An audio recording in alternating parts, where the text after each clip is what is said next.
Hello and welcome to the final installment of my four-part analysis covering Cormac McCarthy's best-selling novel, The Road.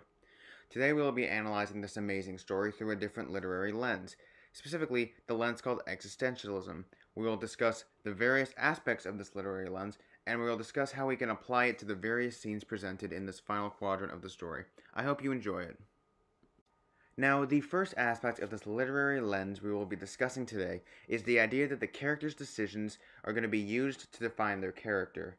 An effective example of this is a scene where the man and the boy find a flare gun while they're searching through a boathouse for supplies.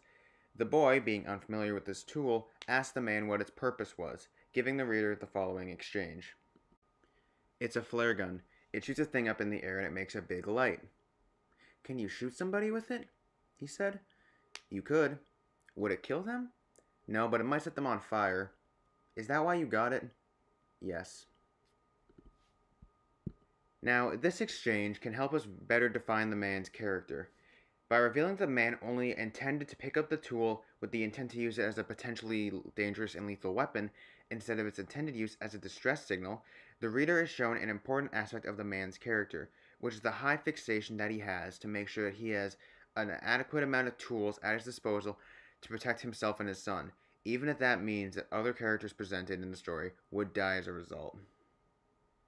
The next aspect of this lens we will discuss today is another prominent part of existentialism, the idea that the characters feel a type of alienation from God or other religious figures.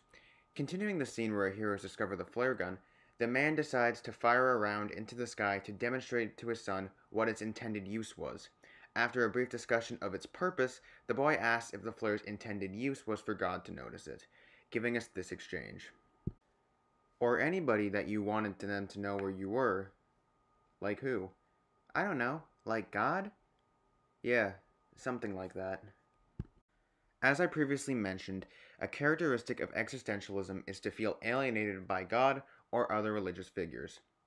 Throughout the novel, there are a large variety of scenarios and instances where the man and the boy discuss the presence of God with confidence, with the man reassuring his son that God will always be their savior and always be there to protect them, and that God sent them there for a reason.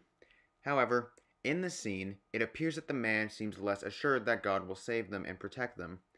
This leads me to believe that the man is starting to feel isolated from God and his presence, and that he and his boy are all alone.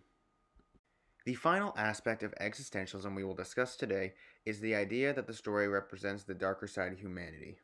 This novel is filled with a clear emphasis on characters representing the dark side of our society. The story is filled with characters who are murderers, characters who are cannibals, characters who are thieves. One scene in particular represents this aspect very effectively.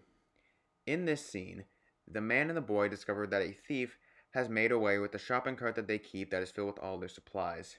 After a brief confrontation, the man forces the stranger to strip down and give all of his possessions, including his clothes, to the man and the boy. As they leave, the man tells the stranger, "I'm going to leave you the way you left us." Firstly, this scene is another great example of the characters' choices in the story being a key factor in defining them. This is shown by both the man and this mysterious stranger.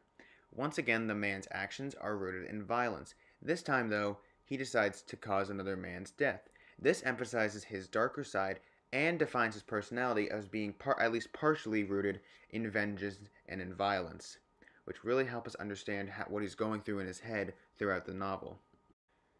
Meanwhile, in the same scene, this stranger's only actions in the story are A, him stealing the cart, and B, him begging for his life to the man. This shows the reader an emphasis on the darker side of humanity in general as a whole. This stranger represents both the evil members of society, with him stealing from others and causing them to potentially die, as well as him representing the victims of people who represent the dark side, him begging for his life against someone who poses a threat to him. Thank you for listening to the final installment of my analysis of Cormac McCarthy's best-selling novel, The Road. This has been an amazing ride for me, and I hope you all feel the same way. If you enjoyed this series, please feel free to leave a comment telling me your thoughts and feelings on the story and of my analysis. Make sure to check out all my previous entries if you haven't, where we cover the conflict, the characterization, and the symbolism, and I hope you all have a wonderful day. Thanks again for listening.